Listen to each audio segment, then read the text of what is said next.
अस्सलाम वालेकुम दोस्तों, आज मैं आपके लिए दाल बनाने की बहुत ही मज़ेदार रेसिपी लेके आई हूँ।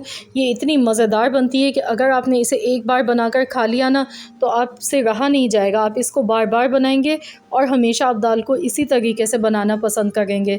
बहुत ही मज़ेदार ये दाल बनती है, तो जो लोग दाल शौक़ से नहीं खाना पसंद करते हैं अब वो भी खाएँगे। बहुत ही लाजवाब रेसिपी है, बहुत ही उम्दा, बहुत ही मज़ेदार। तो आपने इस रेसिपी को ज़रूर ट्राई करना है। तो चलिए हम इसकी रेसिपी देख लेते हैं। तो इस दाल को मैंने आज प्रेशर कुकर में बनाया है। आप चाहें तो आप नॉर्मल किसी भी पतीली में भी इसको बना सकते हैं, बस उसमें ज़रा थोड़ा-सा टाइम ज़्यादा लगता है और प्रेशर कुकर में ये फ़ौरन मिनटों में बन जाती है। तो चलिए हम रेसिपी देख लेते हैं। तो यहाँ पर हम 2 दालों का इस्तेमाल करेंगे इस दाल को बनाने के लिए। मैंने यहाँ पे मसूर की दाल ली है, छिलके वाली। इसको मलका मसूर दाल भी कहते हैं और मसूर की छिलके वाली दाल भी बोलते हैं। जो लाल वाली दाल होती है ना, ये वो है छिलके वाली दाल। 1 पाव मैंने मसूर की दाल यहाँ पर ली है और साथ में आधा पाव मैंने माश की दाल ली है। इसे उड़द की दाल भी कहते हैं और इन दोनों दालों को मिलाकर जो फ्लेवर आता है वो बहुत ही उम्दा आता है दाल का, बहुत ही मज़े की बनती है।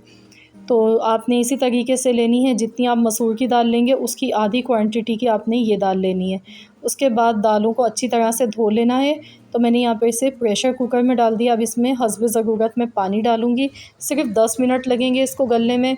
कुटी हुई लाल मिर्च 1 चम्मच, हल्दी पाउडर आधा चम्मच, खुश्क धनिया आधा चम्मच, पिसा हुआ ज़ीरा आधा चम्मच, नमक हस्ब ज़रूरत। तो ये तमाम मसाले इसमें डाल देंगे और साथ ही में एक छोटे साइज़ का प्याज लेंगे। प्याज को हमने काट के इस तरह से डाल देना है। लहसुन डाल देंगे, 6 से 7 लहसुन की कलियां डालेंगे साबुत। ये देखिए, इस तरह से हम ये दोनों चीज़ें प्याज लहसुन डालेंगे तो इसमें अरोमा बहुत अच्छा आएगा। एक बड़े साइज़ का मैं यहाँ टमाटर डाल रही हूँ। तो आप चाहें तो टमाटर की जगह इमली का पेस्ट भी इस्तेमाल कर सकते हैं, लेकिन टमाटर से इसका फ्लेवर ज़्यादा अच्छा आता है। थोड़ा सा ऑयल डालेंगे 1 टेबल स्पून और इसको हम बंद कर देंगे और 10 मिनट के लिए गला लेंगे। तो फ्रेंड्स, यहाँ पर 10 मिनट तक इसको पका लेते हैं और उसके बाद मैं आपको दिखाती हूँ। तो यहाँ पर देखिए सिर्फ 10 मिनट लगे हैं। अगर आप नॉर्मल इसको पकाएंगे वैसे ही किसी बर्तन में तो आपने इसे भिगो लेना है पहले 1 घंटे के लिए। उसके बाद आप इन दालों को गलाएं, क्योंकि इस दाल को जो इसका मेन है वो ये चीज़ है कि इसमें अरोमा बहुत अच्छा लहसा आना चाहिए और जितनी अच्छी ये दाल गली हुई होगी उतनी ही ये ज़्यादा मज़े की बनेगी। तो यहाँ पे आप देख सकते हैं दाल को हमने घोटा भी नहीं है और आप इसकी थिकनेस देखें, बहुत ही ज़बरदस्त इस तरह की कंसिस्टेंसी आनी चाहिए इसकी। तो चलिए अब मैं इसके लिए भगार तैयार कर लेती हूँ। तो मैंने यहाँ पर आधी प्याज ली है, इसको बारीक काट लिया है। हरी मिर्चें ली हैं, 2 अदद इनको काट लिया है और 3 साबुत लाल वाली मिर्च ली है। कड़ी पत्ता मैंने लिया है, 6 से 7 पत्ते कड़ी पत्ता लेना है आपने। मैंने यहाँ पर ड्राई पत्ते ये लिए हैं, आपके पास फ्रेश है तो आप फ्रेश यूज़ कर लें। आधा चम्मच ज़ीरा, 3 लौंग है और लहसुन की कलियाँ ली हैं यहाँ पर 7 से 8 अदद और इनको हमने बिल्कुल बारीक चॉप कर लिया है। और इस दाल की ख़ास बात यह है कि इसका जो हम भगार लगाएंगे वो हम देसी घी के साथ लगाएंगे। तो मैंने यहाँ पे देसी घी लिया है, क्योंकि इसके जो बेस्ट रिज़ल्ट हैं वो देसी घी के साथ आते हैं। अगर आपके पास नहीं है देसी घी तो आप इसकी जगह नॉर्मल जो घी होता है या ऑयल से आप लगा लें इसमें भगार, साथ में आप थोड़ा सा बटर यूज़ कर लें।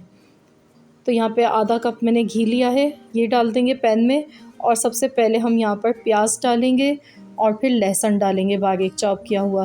क्योंकि प्याज थोड़ा टाइम लेती है और लहसुन, तो पहले ये 2 चीज़ें डालेंगे और इनको फ्राई कर लेंगे। यहाँ पे गोल्डन कलर आने तक फ्राई करेंगे। जब हल्का सा गोल्डन कलर आने लगेगा इसका तो हम बाकी की चीज़ें भी इसमें ऐड कर देंगे। तो यहाँ पे देखिए लाइट लाइट गोल्डन कलर आना शुरू हो चुका था, तो मैंने इसमें हरी मिर्च, कड़ी पत्ता, ज़ीरा और लौंग ये सब चीज़ें मैंने इसमें डाल दी हैं।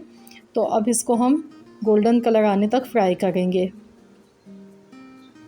इसको अच्छी तरह से हिलाते हुए भगार को तैयार करना है ताकि इवनली सब जगह से एक जैसा हो, कहीं से ज़्यादा डार्क कलर ना आ जाए। तो अब हम इसे डाल देते हैं।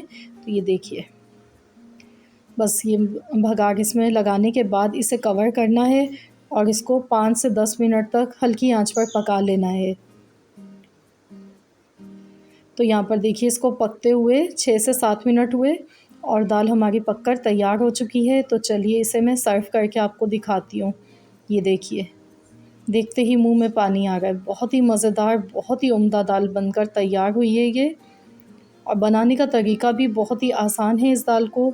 तो फ्रेंड्स आप लोग ज़रूर इस रेसिपी को ट्राई कीजिएगा। आप इसे रोटी के साथ खाएँ या आप इसको चावल के साथ खाएँ, दोनों तरह से ये बहुत ही मज़े की लगती है। तो ये लीजिए हमारी बहुत ही मज़ेदार सी दाल बनकर तैयार हो चुकी है। आई होप कि आप सबको आज की रेसिपी पसंद आई होगी। रेसिपी अच्छी लगी है तो वीडियो को लाइक कर दीजिए। चैनल पर नए हैं तो चैनल को सब्सक्राइब कर लें। मिलते हैं इंशाअल्लाह ताला बहुत जल्द एक और न्यू रेसिपी के साथ। तो जब तक के लिए अल्लाह हाफ़िज़।